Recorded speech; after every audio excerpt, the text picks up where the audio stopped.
आज सगळ्यांनी भावाला राखी बांधते. आम्ही पाठवण्यासोबत डॉक्टरांच्या एका चुकीमुळे आज माझा भाऊ या जगात नाहीये.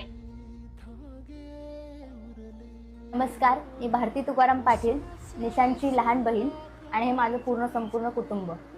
या घटनेला 22 दिवस झालेले आहेत. दोषींवर अजूनही गुन्हा दाखल झाला नाहीये. मला आता कुठल्याच यंत्रणावर विश्वास राहिलेला नाहीये. आमचा आधार हरपलेला आहे. माझ्या कुटुंबाचा पण आधार हरपलेला आहे.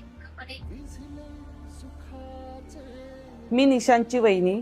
मी गेल्या कित्येक वर्षापासून त्याला ओळखते. 4 ऑगस्टला छोट्याशा अपेंडिक्सच्या ऑपरेशनसाठी पेण येथील गॅलेक्सी हॉस्पिटलमध्ये त्याला नेण्यात आलं होतं आणि डॉक्टरच्या हलगर्जीपणामुळे त्याचा मृत्यू झालेला आहे.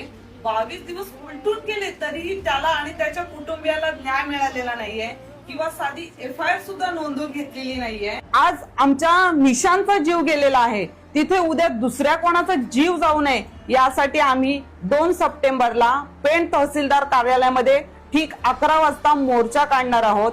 त्या मोर्चामध्ये तुम्ही सर्वांनी सामील होऊन आम्हा सर्वांना पाठिंबा द्यावा एवढी मी अपेक्षा करते.